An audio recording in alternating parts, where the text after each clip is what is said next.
Welcome again to our fourth panel today. My task and your task as well, it's much more difficult now after such a delicious lunch, I'm sure. But I'm confident that we have the energy now for the other two panels, and that's it for today. Project manager, is it? Okay. So I have the pleasure to present you the fourth panel, as I said, which is entitled Between the Soviet Past and the European Future, Markers of Identity. For this panel we have, again, two distinguished presenters, Petra Zvadova from Slovakia and Nadia Burejko from Ukraine. I would like just a couple of words to say about our two experts, and perhaps you can add up some more things about yourselves afterwards. So Petra is a doctoral student of a joint PhD program, the Institute of History, Slovak Academy of Science, and in NALCO, Paris, the National Institute of Oriental Language and Civilization. Her PhD topic deals with material heritage from the communist past in the former Czechoslovakia and Bulgaria, the question of preservation of monuments and their new roles. I briefly met Petra in Vienna, if I'm not mistaken, last year at the University of Vienna, and I can assure you her presentation will be a delightment for many of you. Next speaker is Nadia, the project manager, as you know, and the moderator. So finally, the moderator is being moderated today. So Nadia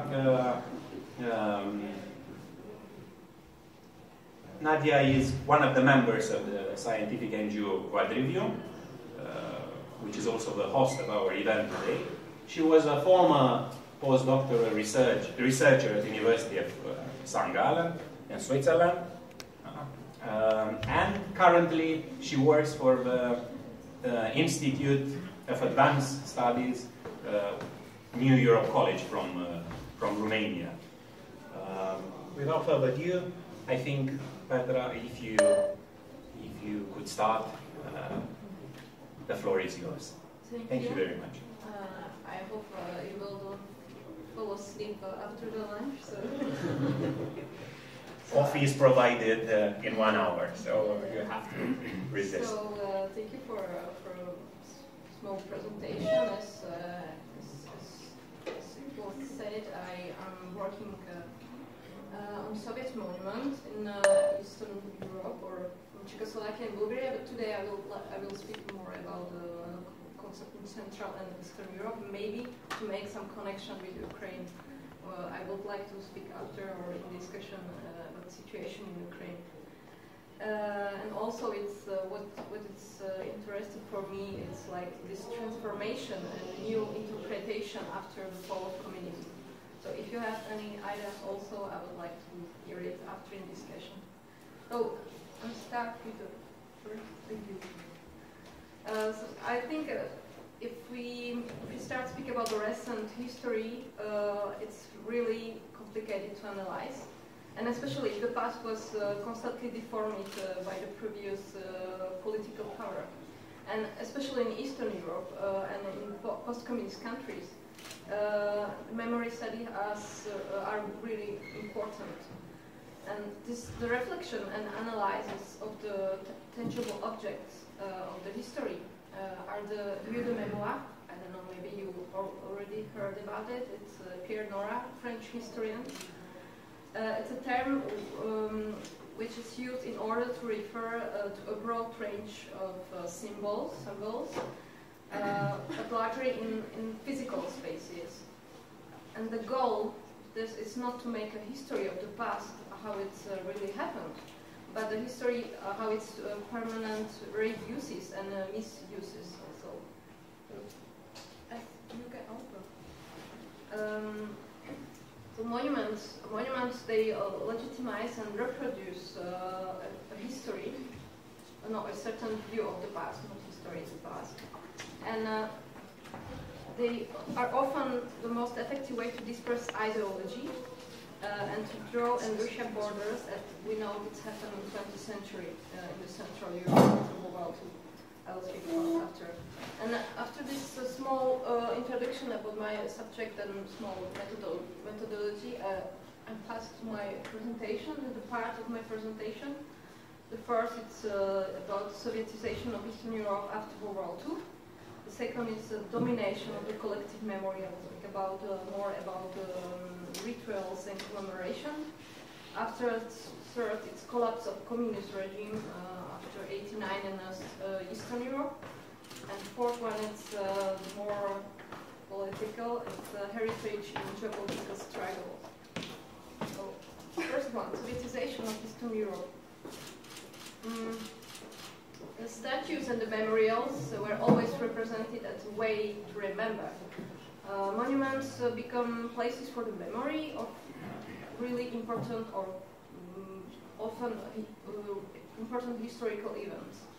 But therefore, construction a monument to the Red Army or Soviet Army as one after 1945, after the war or during the war already, was strongly supported by the URSS, by the Soviet Union. And this support was also a significant point of affirmation of political power in the countries under the Soviet influence. But nevertheless, we can't forget that at this time, the feeling of gratitude for liberation and especially a sense of happiness at the end of the war were really, really strong. So there is a remark if it's really planned or not. This construction of the monument, of the new monuments, was one of the important instruments of mystification and especially the creation of new hero or new heroic figures in East and Central Europe. But single post-war propaganda plan for monuments didn't exist, which means also that the Soviet Union in this time didn't intervene in their construction. This building project were most often initiated by generals or by soldier or sculptor from army to solving two problems at once. First, to burying the remains of soldier, of course, but also to ensure symbolically presence of the Red Army. This is important in the Eastern Europe. Just after the liberation, or often during the liberation, began an extensive and sometimes disorganized construction of memorials to fallen soldiers of the Red Army. In Czechoslovakia, for example, a special commission was supporting construction of the new memorials. This commission was responsible for supervising and controlling all submitted proposals and plans of their erection. But no one monument could be built without approval of this commission.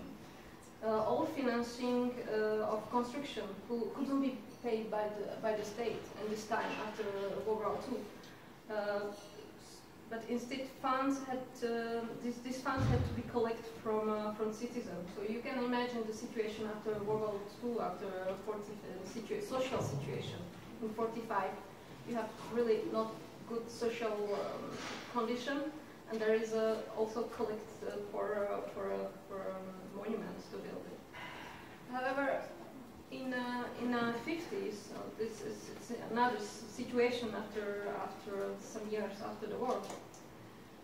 So in the 50s, on each anniversary, which celebrated the end of the war, huge new monuments for the liberation, for liberators, have appeared in the public space.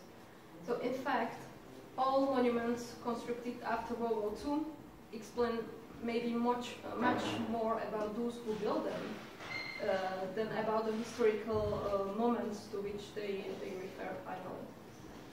The Soviet monuments obtained not only commemorative and legitimizing function, but also they mark a border of geopolitical state after the World War II. And here is maybe the question for discussion after. It's about the creation of the new figure or new hero. It was after the war, what I explained, but also the situation here in Ukraine and the historical personage of Stepan Bandera. And to speak maybe about it after, I don't know if it's some question after. I'm not expert, but I just want to hear what you think after. So I passed for a second part of my presentation. It's called Domination of the Collective Memory. In this part of my presentation, I would like to explain you how communist regime penetrated to the collective memory and which tools party used to manipulate with the mass. So, as we know, monuments they are really powerful political tools. That is also a reason why politician or interest group or some institution they spend a lot of money to erect them, but also a lot of money to erase them. It's like Maurice Hausbach's. You see his station there. They call this interest group entrepreneur de mémoire. It's like the people who took this memory and for their using. To illustrate, finally, their way of interpretation of history for political means. Despite the monumentality and claims to eternity, monuments are most often manifestations of a generational project. The major importance was the strategy to influence the younger generation with the habits of commemorating and paying respect to the heroes. The most of us, maybe you still remember the first pioneer premise or the 1st May what we celebrated. And these rituals was very important to integrate the youth into the new social and political system. And really they try to integrate these young people from really earliest age possible. And we can see which impact this integration or this domination of collective memory had this ritual today, until today. It's really complicated. Remembering the heroes was an act of respect, of course, but it was also a part of the praise due to the party, as well as the fulfillment of a duty. The monument to the Red Army became a sacred places, where all acts of commemoration were almost understood as a religion process. The Soviet monuments represent collective memories of the liberation. They are mediums for the visualization of the memory and the realization of the past. And also they communicate political interpretation, Communist Party or historical event. But there is a question. The tradition of celebrating rituals means for a lot of population the act of gratitude to the fallen soldier after the war or the 50s maybe. But however, in the years 68 or 56, in Czechoslovakia, or in Hungary, or in Poland, this year became a major point of changing this image of the hero, or to watch of this monument differently. So people started to look differently at the monuments to the Red Army, and they form a connotation of liberation, or turn it into the symbol of occupation and a present reason. After 1889, it was close different also. There is another question at the end of my part. It's about the memory laws. It's really a present question about memory laws in Ukraine. If it's what is this law means? If it's replacing of the official version, what is this in place by the new one? If it's unite the people or divise, we can discuss after.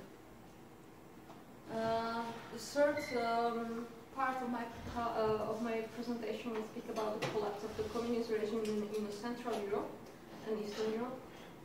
And this event aroused a wave of political movement, but also some changes in society itself, especially changes in attitude towards this tangible object, and which are related with the communist past, especially with them. The monuments became an object of anger and repressed emotion. In the terms of the time, the monument, they illustrated certain continuity with a very undesirable past. But most of Lenin's statue, for example, or the other communist leaders were finally destroyed. Not all of them, and not in Ukraine, but in the centrally of most of them. Changes in political regime destroyed former relationship to the Soviet war monument. The society began to take this monument as a symbol of one political system, and not as a place to remember or to commemorate. However, the memory of commemorating the World War II represented a certain taboo compared to monuments of communist leaders. In the 90s, Soviet war monuments were at the center of conflict during the discussion about their elimination or removal. You can, you know, the situation in Tallinn with one monument there. It was really,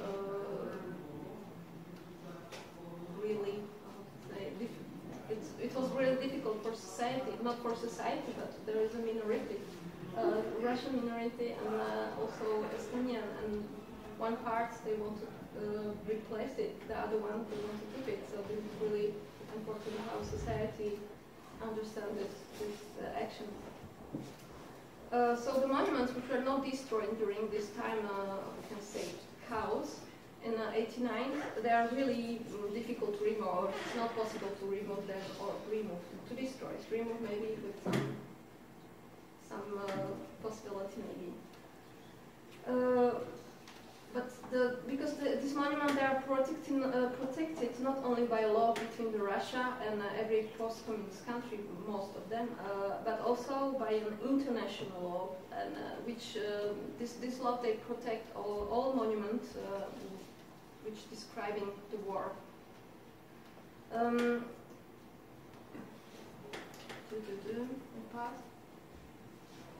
It's for Melinda here. I don't know if she's watching this.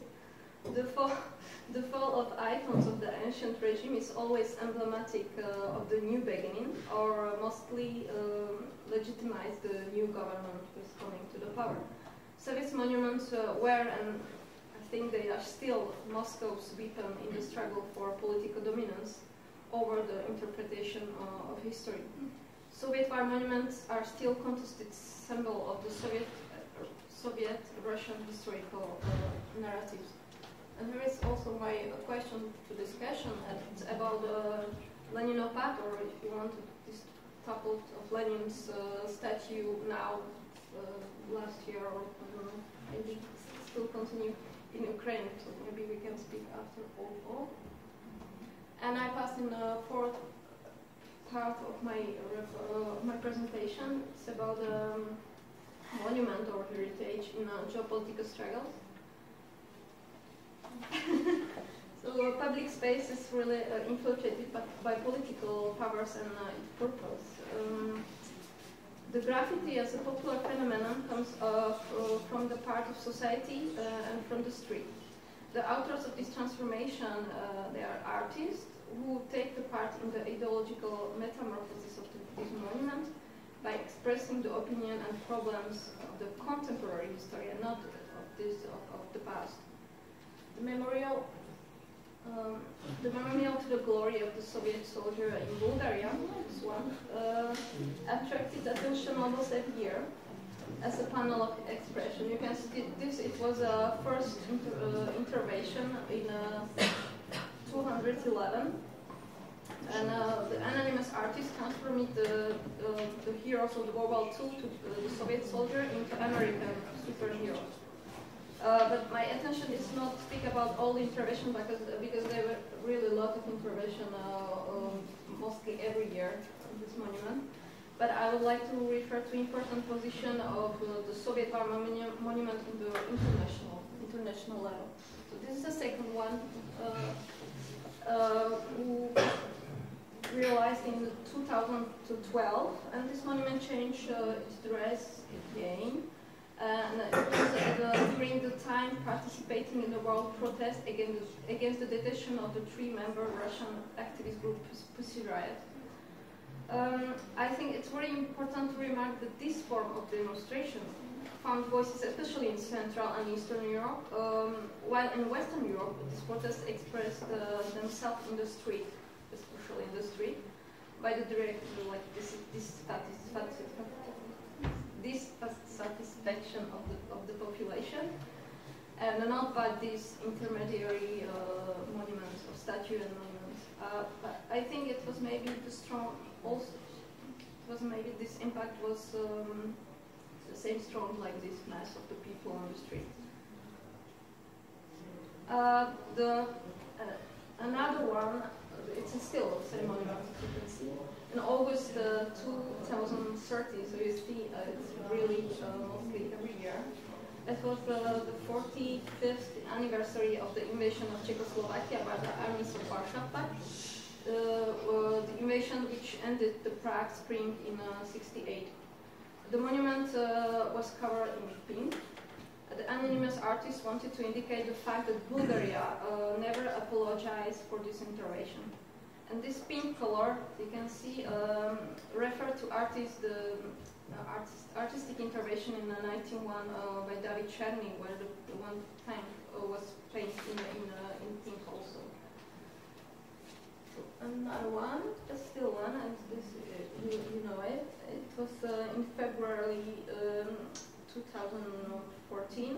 The monument Sofia was repainted again, and this time in the colors of Ukrainian flags, to express the solidarity with or support those Ukraine in the crisis with the Russia.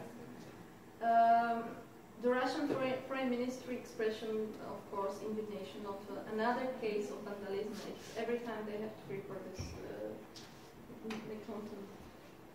This is another one, but it's not the same, but it's still in Bulgaria. Was in the center discussion about the physical transformation during the time when the relationship between Russia and Ukraine was very tense. The Mount of Brothers monument in Sofia was painted in March 2014. All this information they passed during the night. I have to say not during the day, but there are no cameras. It's really easy to do something. This intervention marked the anniversary of the Katyn massacre, in which the USSR murdered thousands of Polish officers, intellectuals, and at the same time the annexation of the Crimea by the Russian Federation in March 2014, 74 years later, with exact date. So this artistic intervention on Soviet war monument in Europe don't touch only a national protest or national level, but also comment on problems in the international sphere or international level. This similar action on the Soviet army monuments in the other communist parties that provoked the Russian authority to accuse this act of vandalism. And here is also another part of to questioning for discussion, and it's I have two cases, and one is about this transformation of Lenin, and the second one is, I don't know if you know it here, if you know this monument, somebody here maybe? Yeah, it's this is a monument in a Donetsk region, commemorate the soldier of the Red Army in the World War II. And this monument was damaged during the clashes between pro-Russian separatists and the Ukrainian army in August 2014. I have to say, in the Red Army, the both of the countries, Russian and Ukrainian, they fight together in this time in '45. But 70 years after, we can see that this material proof is we can see, indicated the really complicated relationship between Russia and Ukraine now, 70 years after. I pass to my conclusion now. I'm in time. Great. So monuments, they document on the one hand a time when they were relevant symbols, on the other hand also they function today in a post-Soviet country. The monument is not the embodiment of historical events and attitude of the past, but especially a formulation of today's criteria. My paper tried to show how today's cultural and political crisis in the society transformed this monument into the instrument of free expression and maybe also some social dialogue. Soviet war monuments become today the object of different discursive and symbolical wars. But monuments have a special role in the political transition and in the memory processes of the past of post-communist period. Through its historical value and permanent presence, they can play an important role in the collective memory between the Soviet past and the European present or future. Thank you for your attention. That's right. Thank you very much for bringing up such an interesting topic, and we are all, I guess, looking forward to a Q&A session when we can tackle perhaps some of the issues you raised in your presentation. Yeah.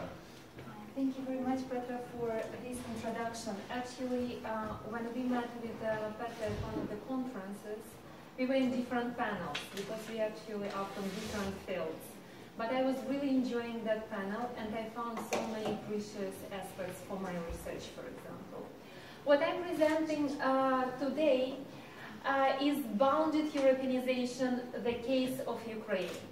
Since we are in the panel to debate the Europeanization of identity, I decided to structure it according to the following. What are actually the main stumbling blocks for Europeanization diffusion in Ukraine?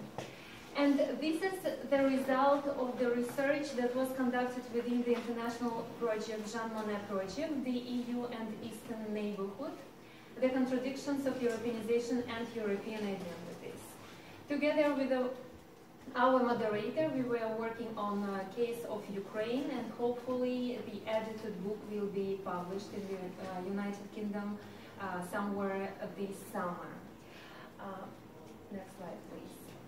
As we all know, since the proclamation of Ukraine's independence, Ukraine has been constantly vacillating between two main regions of power, which were constantly gravitating around post-Soviet area. The EU from one hand and Russia from another hand. Both these regional actors have developed their political initiatives in the near abroad. Here we should mention the European Neighborhood Policy, Eastern Partnership and the Black Sea Synergy. And however, the European actions and these political initiatives have not kept Russia idle.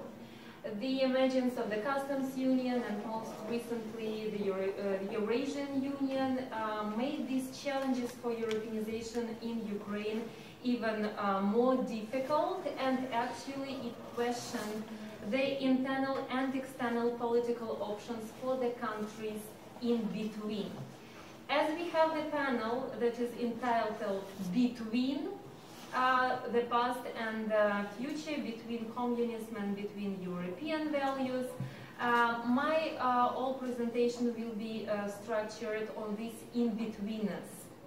I really believe that after the collapse of the Soviet Union, Ukrainian state have found itself in some certain degree of self-searching, and unlike again the Central Eastern European countries which managed to embrace this European path, Ukraine remains somehow stuck in between.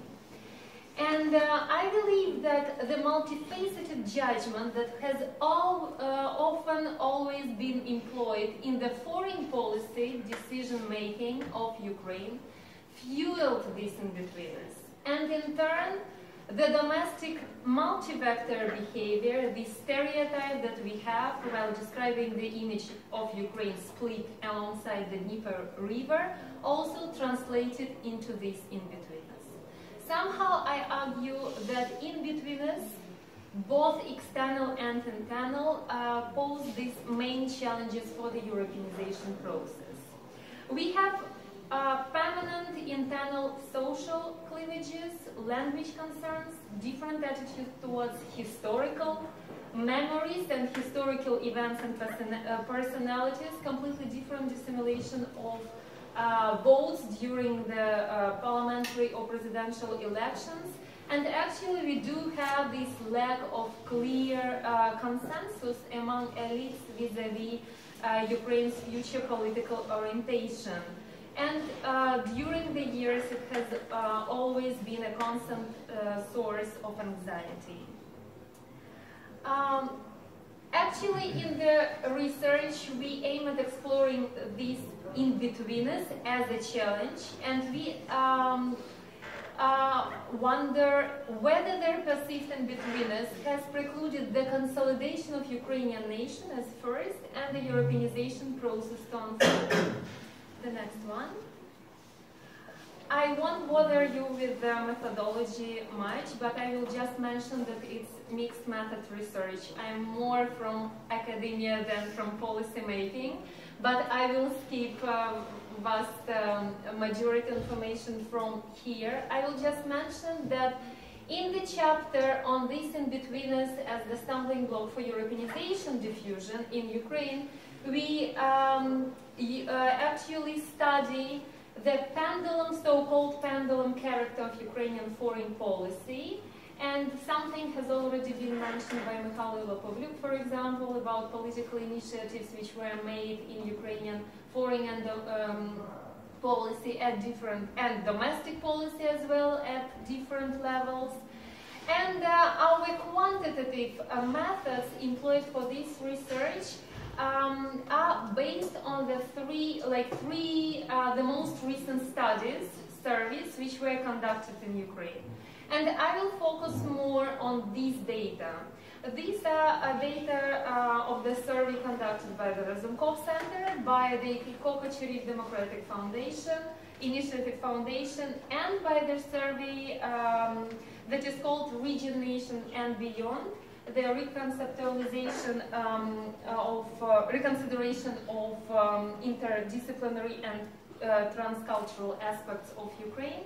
This survey was conducted by the University of St. Gallen, where I've been doing my postdoctoral research, and that was a long continuous study during 3 years with 6,000 respondents in each region of Ukraine in 2015, with the exception of Crimea. The next one. The next one. So, as it was mentioned today during the first panel, recent contributions to the European integration literature have increasingly paid attention to the spillover effects of Europeanization to the neighborhood, to the countries which actually are not the subject to the EU enlargement. How is this Europeanization limited because of the lack of the membership promise? Consequently, it constrains the EU's transformative power. In addition, I believe that the association agreement, for example, proposed to the neighborhood countries, lack a clear finalité politique, and thus it can hardly be sufficient stimulus for reforms. In the Eastern European countries, according to Kapitonenko, reforms are often resisted by significant parts of the elites and the population. What actually I was looking at in my study, the elites and the population. Unlike in the states of Central Europe, where there was a broad internal consensus of the need to reform. The next one, please. I look at Europeanization as a cultural hybridization in this research, to underline that Europeanization for this research, for this study, is about reformating of national identity and supranational European identity formation. We understand this as the transnational diffusion of cultural norms, ideas, identities, and patterns of behavior on a cross-national basis within Europe. And actually, this last statement is of great significance for this research, that it's a cross-national one within Europe itself, and I really support Ben's claim today that Ukraine is in Europe, actually.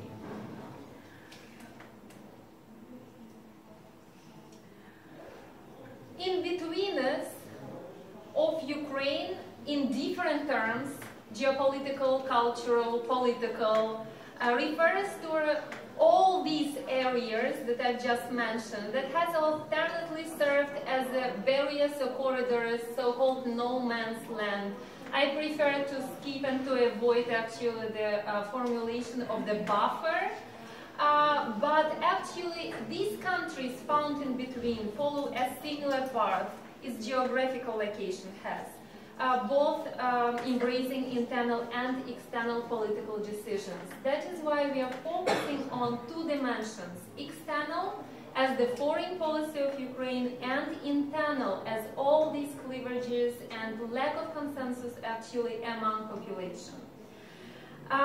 Ukraine is neither as uncontrovertibly other nor as non-European as many have seen it as being in the past, nor is properly European as the Ukrainian nationalists would have it present, as Wilson wrote in his book. Ukraine has always stood at a crossroad of cultural influences. So now I'm coming closer, the next one please, to what and the next one,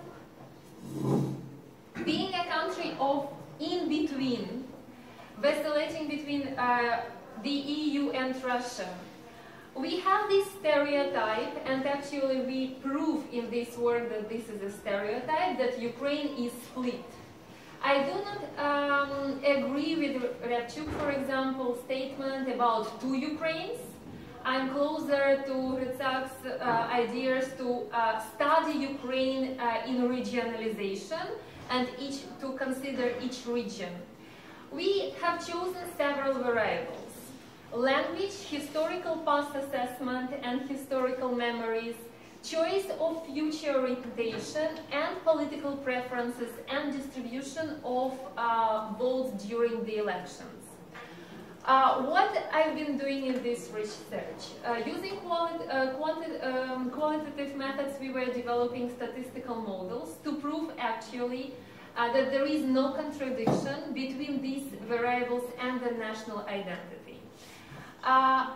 For this presentation, I've chosen only one variable, 2.2, about the language, but believe me, the statistic data prove our hypothesis according to the others as well. The next one. So, very briefly, this is the data about the language that is spoken by Ukrainians in Ukraine. I've chosen the most western regions of Ukraine and the most eastern regions of Ukraine, and I was focusing only on two languages, Ukrainian and Russian language. As you see, western regions of Ukraine are Ukrainian speaking and eastern regions are Russian speaking, so it's something that we all know, and I guess that we shouldn't even argue about that. We included the data from 2001 and 2013 that was within the project Region, Nations and Beyond, and we have also data obtained from in 2015. They actually are almost the same if to compare with 2013. The next one, please. So this is the data about self-identification of Ukrainian population. How actually Ukrainian citizens perceive themselves. whether they believe that they are the holders of Ukrainian identity or Russian, and then there are the others mentioned, but we are focused only on Ukrainians and the Russians. So this is the percentage. The next one. Again, this is the same data, but in another format about native language. Developing statistical model. We were looking about whether there is any contradiction between the language spoken and between the self-identification of Ukrainian citizens. The same we did, for example, with the assessment of historical personalities. We chose the most controversial historical figures, Stepan Bandera and Vladimir Lenin, as the symbols of different epochs and different ideas. The next one. So these are the results of this statistical model. But for those who are not big fans of numbers, and I believe there are many, we offer the interactive maps to map these in-betweeners, either it's stereotyped or not. This is the interactive map that depicts Ukrainian self-identification. The deeper color is the higher level of self-identification as Ukrainians was obtained in the survey. As you see, this map is really homogeneous, and we were really struck with that, because somehow we believe that there will be this split alongside this Dnieper River, as we all got used to perceive. The map is homogeneous. The next map, please, is about Russian identity. Here is not, the colors are not as deep, so the numbers were not as high, but here you can see that, okay, true, more people who live in the eastern regions of Ukraine perceive themselves as those who have a Russian identity. And this is their self-identification. And this is actually towards the conclusion. This is the map. All the maps are available at the website of our project. You can easily get access to them.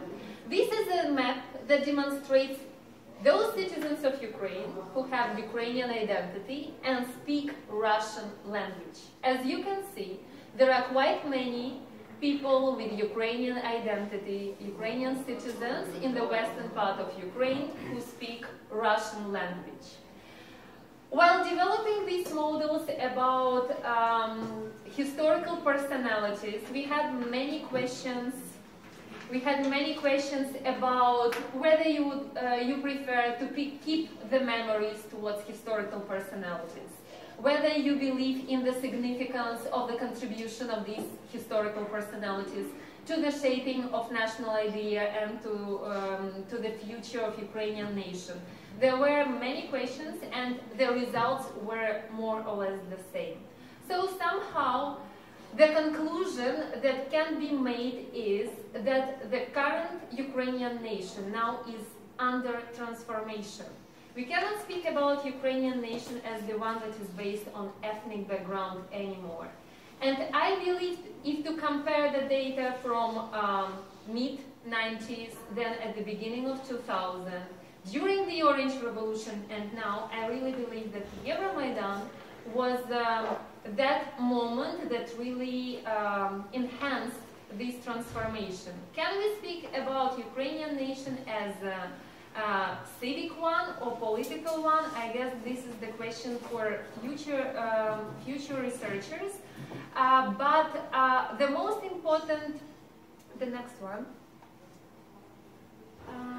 This is people with Russian identity who are Ukrainian speakers. This map is a bit different, but the previous one is much more important for us. Indeed, the European identity as such in Ukraine is still not high enough. But there is a constant dynamic of increasing of the European identity. And again, we have here data from 2013-2014. Recently, we obtained the data from 2015. And European identity is increasing. Moreover, it is increasing also in the eastern Ukraine. The next one, please. The next. So, speaking about main conclusions, we really believe, and I strongly argue that while debating Europeanization, before actually debating Europeanization of the values and Europeanization of identity in Ukraine, it's of a great significance somehow to define what is the nature of Ukrainian nation and what is the main idea to unite Ukrainian nation. We are not Ukrainians perhaps because we speak Ukrainian language. Perhaps we are Ukrainians because of our values. Can the idea of Europe become the one to consolidate Ukrainian nation? We need 3 more years to study, to continue the survey, to claim that. But till now the hypothesis was really proved. This lack of public consensus and the lack of political consensus among political elites is really that factor that is manipulating the public opinion, and it's fueled this in-betweenness. Before enhancing the Europeanization process in Ukraine, I think it's really important to distinguish the national idea and the nature of Ukrainian nation first of all. Thank you very much. Without further ado, I will open the floor for questions. I believe there are quite many. So I have Max first, and then Ben for the first intake. Shall we collect 2 questions and the next slide? Yes. Well, let's take 2 questions and then we'll move. I've got 2 questions. One is that in 2014 and 2015, or maybe 2014, the 2 major elections, and then the local elections in 2015, don't they actually show that there is like the nation is not polarized in terms of pendulum anymore? There is actually 60% something majority, and we are, of course, the occupied territories are not counted for national reasons. And whether this actually is a comfortable situation for the current political elite. This is question number 1. The question number 2 is why is it actually Bandera and Lenin? Why isn't it Bandera and Stalin? The reason for my question is that, I mean, the western part of the country never lived under Bolshevik rule. It lived under Stalinist rule after the World War. So this is the question. Thank you, Mark. Benjamin, thanks. I actually had exactly the same point about Stalin, but I had some other comments. So first to say I really enjoyed both presentations. Thank you. Presenting 2 very different ways, I think we can bring a lot of understanding to the ideas we're trying to get to grips with today. For Nadia, I was struck by perhaps the way you were working with identity and this idea of reformatting, because that, and forgive me for being direct, but that smacks of a kind of a vulgar constructivism that assumes a blank slate upon which these things are written, whereas we're thinking about intersubjective processes, we're thinking about legacy performativities, we're thinking about the delays and difficulties, frictions of changing identity and so on. And so I wondered if there's room for incorporating some of those more complex notions of identity that would perhaps take some of this really good data further in interpretive terms, and so could actually push the understanding of in-betweenness, which I like very much, further. So that was just perhaps a suggestion to go forward. And then I had a question for Petra. Basically, yes, really interesting presentation. I can only agree with the things that you said, largely. And that was precisely what led me to say, well, where's the rub? In both theoretical terms and empirical terms. Because it seems as though, yeah, we're working with Halbwachs and with Nora, and even their critics like Dominique Lecapra or people like this, we perhaps, what I'm trying to say is, I guess I struggle to see the politics in what you're saying, perhaps. It seems as though these are very good illustrations of the ideas that are there, but if we were to move to a more sort of Rancierian perspective or something about contested material semiotics and so on, could again that bring something more of the political rub into it? Where is the stake? Or perhaps you could clarify that, because I know obviously we don't have so much time when presenting.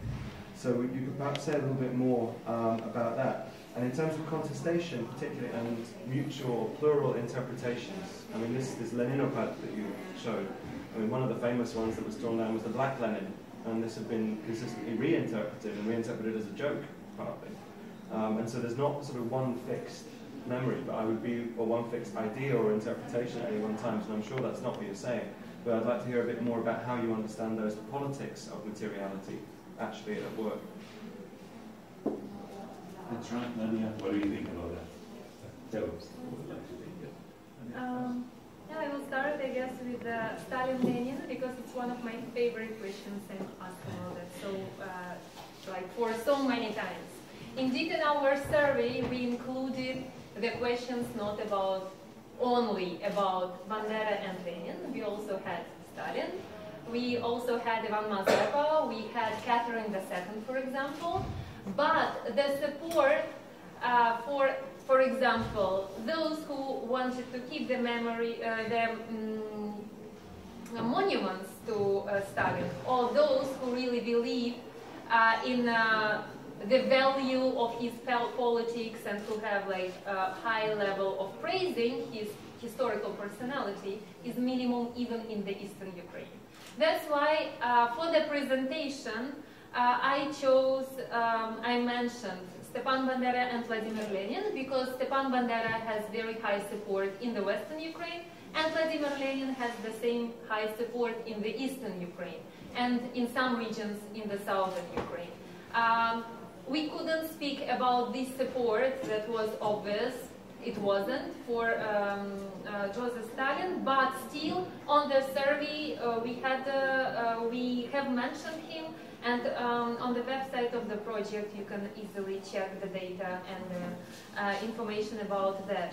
And about elections, you are completely right that the last elections actually demonstrated somehow different results from what we had before. And that is why we decided to include this variable to this study, to demonstrate this possible reformatting of identity. So I'm referring to another question about reformatting of identity. Thank you very much for your comment. I do agree that actually it's debatable either it's reformatting or modification, for example. I didn't want this paper to be very normative. That is why I wasn't focused on that so much. But it's a good idea, and I think that I will consider it for the next papers. But still, I cannot make a conclusion that it was modification, or it was reformatting, or it was transformating. So I think that it should be further researched. Thank you. Okay, I have also for this Bandera and Lenin. I don't know, maybe you can answer me also. I have a question. Why Lenin now? Why is he was toppled now? You know, because all the Lenin statue in Central Europe, they were destroyed in '89. Why it was not happen in '91? But I can answer.